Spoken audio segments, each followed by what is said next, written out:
शायद इनको ये भी याद आता होगा। अच्छा, एक बात और है, लगातार मोदी को इस बात पे घेरा जा रहा है कि साहब आप तो हमारी पॉलिसी से हट गए।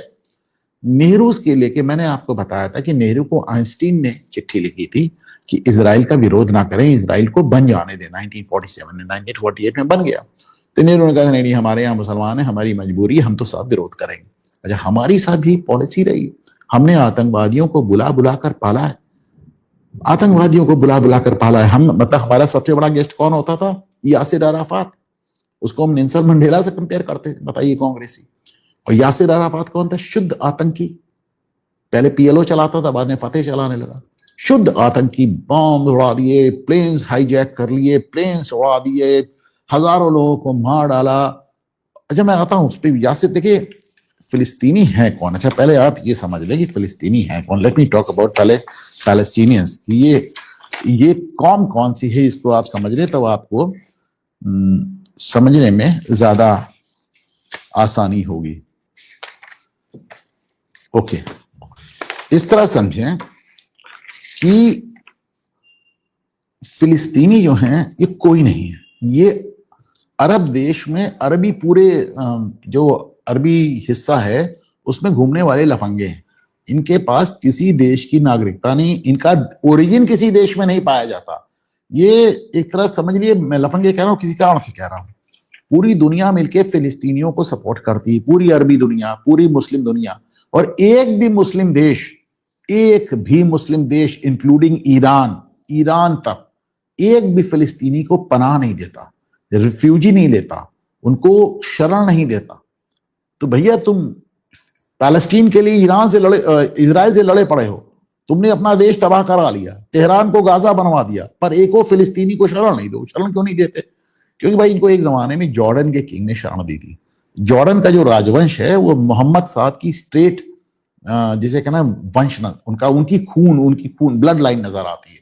आज की तारीख में जो जॉर्डन के राजा हैं वो मोहम्मद साहब की सीधे 41वें वंशज, 41वें या 42वें वंशज है। तो 39वें या जो 40वें वंशज थे उनको मार डाला था उन्होंने जॉर्डन के किंग ने दी थी इनको पनाह, तो उन्होंने उसी को मार डाला। उसके बाद जो दूसरा उसका जो ग्रैंडसन था, उसको मारने के लिए 3 हमले किए, उसका प्लेन किडनैप करके उड़ा दिया कैरो ले जाके इजिप्ट में। वो इतना परेशान हो गया कि उसने ये बाकायदा इनके साथ वो किया जिसको ब्लैक सितंबर कहते हैं। उसने साहब, and this year was, if I remember correctly, let me see, तो इन्होंने इतना परेशान हो गए जॉर्डन के किंग इनसे कि उन्होंने पाकिस्तानी फौज को इनके ऊपर छोड़ दिया। उस समय पाकिस्तान का एक ब्रिगेडियर था जिसका नाम था जिया उल हक, जो बाद में राष्ट्रपति और डिक्टेटर बना। उसने जाके टैंक्स लेके इनकी जो पैलेस्टीनियंस की जो रिफ्यूजी बस्ती थी, 3 बस्तियां थी, 25,000 फिलिस्तीनियों को एक रात में मार डाला। हालांकि वो युद्ध 10 दिन चला और फाइनली उसको रोकना पड़ा, पर 25,000 फिलिस्तीनियों को एक रात में मार डाला। इसमें मैंने एक शो किया है, मैं कोशिश करूंगा आज उसका लिंक डाल दूं। तो इतना मारा फिलिस्तीनियों को जॉर्डन ने और सारे मुस्लिम देशों ने, पाकिस्तान वगैरह मिलकर। तो ये किसी के नहीं है। और कौन है? What is Palestine? Palestine will be free from the river to the sea. What nonsense! क्या है पैलेस्टीन? कुरान में इजराइल शब्द 43 टाइम्स आया है। 43 टाइम्स कुरान शब्द, वो इजराइल वर्ड आया है। और पैलेस्टीन, फिलिस्तीन 0, एक बार भी नहीं आया। और तुम कहते हो हमारी जगह है, हमारी जमीन है। किस तरह के लोग हैं? और कितने हैं? 14 लाख। 14 लाख में से 7 लाख वहां पे हैं, ईरान में, लेबनान में और ये वेस्ट बैंक में, और बाकी 7 लाख पूरी दुनिया में फैले हुए। अरे 7 लाख आदमियों के लिए इतना बवाल कर रहे हो? 7 लाख आदमी, 15 लाख लोग वोट से तो ये रकीबुल हसन जीता था आसाम में, धुबरी में, उसका मोर देन डबल। मतलब किस तरह की बात करते हो यार? 7 लाख लोगों के लिए पूरी दुनिया में आग लगा रखी है तुमने, और वो भी ऐसे लफंगे जिनको सऊदी अरब पनाह नहीं देता, जॉर्डन पनाह नहीं देता, इजिप्ट पनाह नहीं देता, ईरान, इराक कोई पनाह नहीं देता, पाकिस्तानी कोई पनाह नहीं देता। इनको सब मानते हैं कि गुंडे हैं ये। जॉर्डन में घुस गए थे, इन्होंने क्या किया था? जॉर्डन के किंग को मार डाला, दूसरे किंग को मारने जा रहे थे, उसके बाद जॉर्डन के किंग ने इनके ऊपर फौज छोड़ दी, तब जाके ठीक हुए। और कौन ये था? सारा बदमाश यही था, यासिर अराफात, जो जॉर्डन में गुंडागर्दी करता था।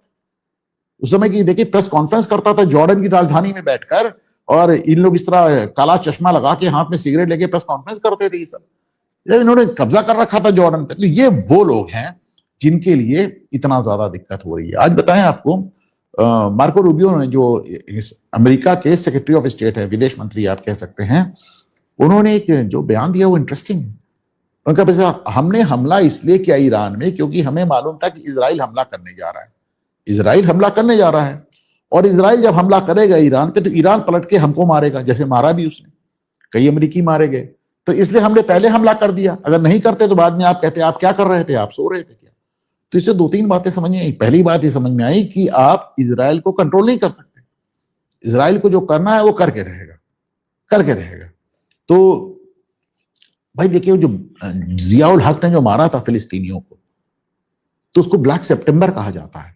और जब म्यूनिक ओलंपिक में इजरायली एथलीट्स की हत्या की थी पीएलओ वालों ने, यासिर अराफात के ग्रुप ने, तो उस ग्रुप का नाम भी था ब्लैक सितंबर। म्यूनिक फिल्म बनी इस पे, देखिए, इट्स अ ब्यूटीफुल मूवी। तो बाद में एक एक आतंकवादियों को ढूंढ ढूंढ कर मारा गोल्डा मीर ने। तो इस सब पे मैं वीडियोस कर चुका हूं। बहरहाल आप ये देखें कि इजराइल जब से बना है 1948 से लेके अभी तक 6 तो बड़े युद्ध लड़ चुका है, 6 छोटे छोटे युद्ध पता नहीं कितने लड़ चुका है। हमास से, हिजबुल्लाह से, फतेह से, पीएलओ से, आईएसआईएस से, अलकायदा से, उसके यहां आतंकवाद चलता ही रहता है। कुछ आपको भारत जैसा नहीं लग रहा है। 1947 में हम बने, 1948 में वो बने। 6 बड़े युद्ध वो लड़ चुका है, हम भी लड़ चुके हैं। 48 में लड़ चुके हैं, 62 में लड़ चुके हैं, 65 में लड़ चुके हैं, 71 में लड़ चुके हैं, 99 में लड़ चुके हैं। लगातार आतंकवाद का शिकार वो है, लगातार आतंकवाद के शिकार हम हैं। उसके यहाँ 7 अक्टूबर हुआ, हमारे यहाँ 26/11 हुआ, हमारे यहाँ पार्लियामेंट पे हमला हुआ।